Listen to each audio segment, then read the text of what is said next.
Quantized energy को हम अभी सॉल्व कर रहे हैं। तो काइनेटिक एनर्जी का फार्मूला हमारे पास किसके बराबर है, हाफ mv²।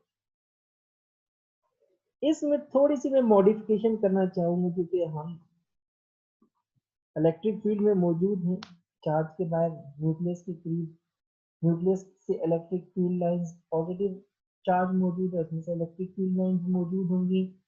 इलेक्ट्रॉन क्योंकि एक नेगेटिवली चार्ज पार्टिकल है, वो उस फील्ड में मूव कर रहा है। आपने क्वांटाइज्ड रेडियस का फार्मूला निकाला है के ई स्क्वायर, जब हम सेंट्रीपिटल फोर्स और कोलम्बिक फोर्स को हमने इक्वल किया था तो हमारे पास ये वाला रिलेशन कुछ बन रहा था। अब इनकी पोजीशन चेंज करने, मैं इसको और इसको आपस में जगह इनकी चेंज कर दूं तो मेरे पास आ जाएगा mv² इज इक्वल टू के e square over are N. अब देखें कि mv² की वैल्यू मेरे पास वहां से आ गई, मैं उसको यहां से उठाकर यहां पुट कर देता हूं तो मेरे पास ये आ जाएगा हाफ mv² की जगह मैं क्या पुट कर लेता हूं, के e square over are N. तो मेरे पास काइनेटिक एनर्जी की शक्ल कुछ इस तरह से बन जाएगी।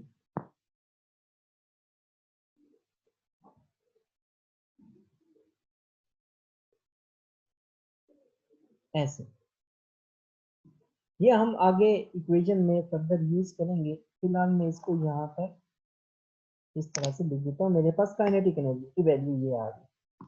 अब पोटेंशियल एनर्जी की वैल्यू निकालते हैं।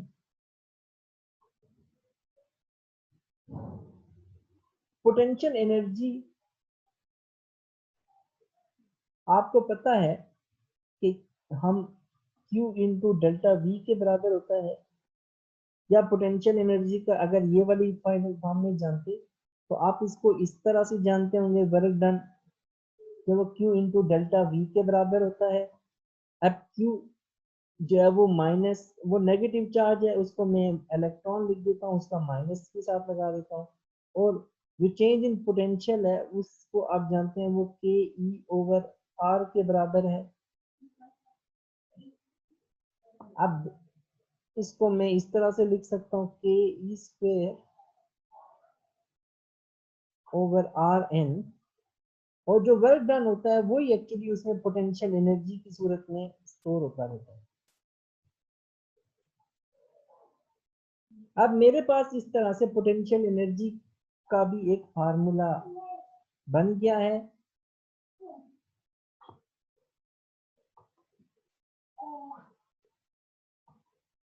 अब टोटल एनर्जी के लिए मैं काइनेटिक एनर्जी,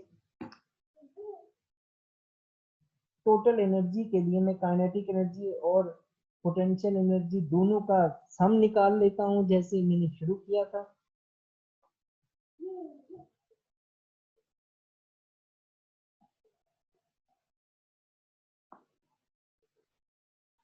काइनेटिक एनर्जी हमने निकाला है 1/2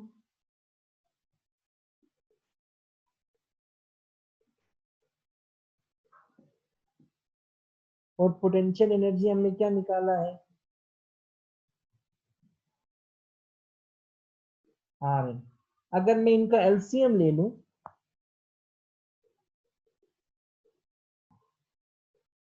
तो मेरे पास ऊपर आ जाएगा के ई स्क्वायर और ये आ जाएगा -2 के ई स्क्वायर।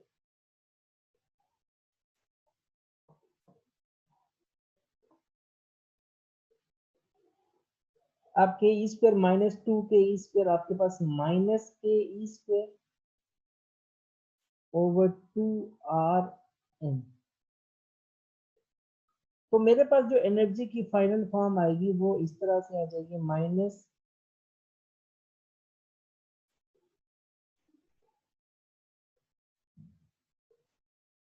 के e square over are N. अब यहाँ पर जो हमने क्वांटाइज्ड रेडियस था, इस एनर्जी को क्वांटाइज्ड एनर्जी में कन्वर्ट करने के लिए हम रेडियस की जगह यहाँ पर क्वांटाइज्ड रेडियस की वैल्यू पुट कर लेते हैं। आर एन की जगह हम क्वांटाइज्ड रेडियस की वैल्यू पुट कर लेते हैं, जो हमने कैलकुलेट किया पिछले लेक्चर में।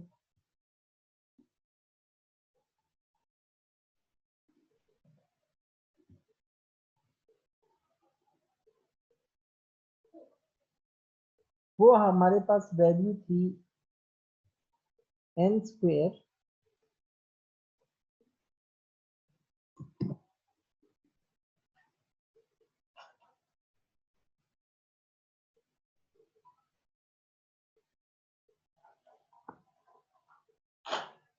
फोर पाई स्क्वायर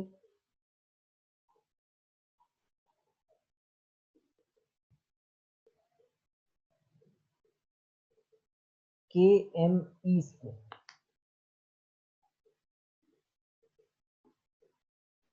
अब ये आपको पता है थर्ड पे मौजूद है ये वाली चीज, ये यहाँ से उठ के फर्स्ट पे भी जा सकती है,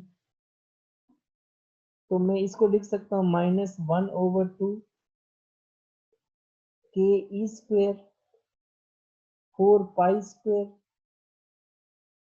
के m e square over n square h square.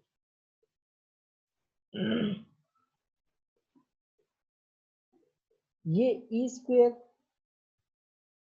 इस ई स्क्वायर से मल्टीप्लाई होगा तो e की पावर 4 बन गया, के से मल्टीप्लाई होगा तो के स्क्वायर बन जाएगा। तो हम अच्छा ये 2 जो है वो 4 से कट सकता है। हमारे पास जो इसकी सॉल्व करने के बाद फॉर्म आएगी,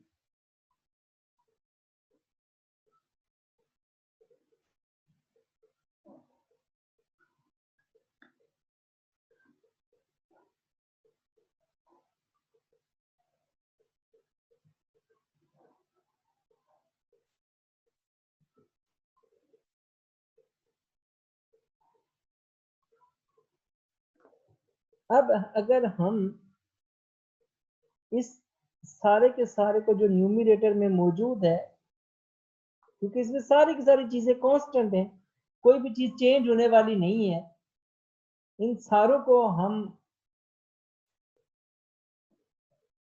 सॉल्व करके इसको मैं ई नॉट रख देता हूं, ई नॉट ओवर एन स्क्वायर आ जाएगा। अब अगर मैं इसको सॉल्व करूं, ये आप ट्राई कीजिएगा, जो ई नॉट है उसको आप सॉल्व करेंगे तो इसकी वैल्यू आती है 0.513 सॉरी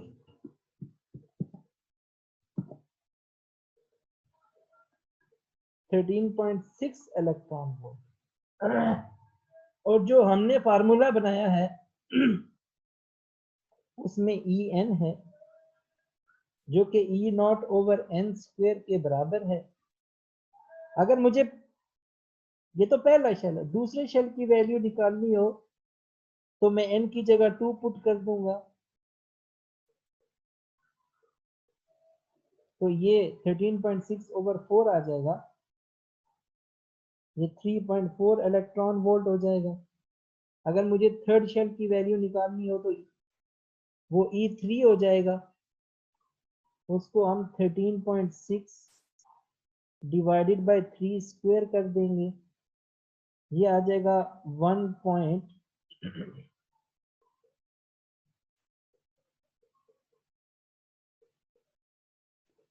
एंड सो ऑन। आप इस तरह से अगले शेल्स में मौजूद एनर्जी निकाल सकते हैं।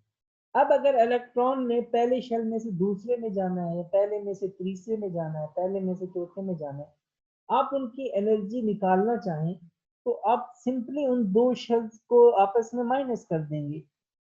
फॉर एग्जांपल इलेक्ट्रॉन चौथे शेल में जाना चाहता है और वो अभी दूसरे शेल में मौजूद है, तो इन दोनों को माइनस करेंगे तो जो एनर्जी का गैप आएगा उतनी एनर्जी उस इलेक्ट्रॉन को चाहिए दूसरे शेल में से उठकर चौथे शेल में जाने के। ये हमारे पास कहलाता है क्वांटाइजेशन ऑफ एनर्जी।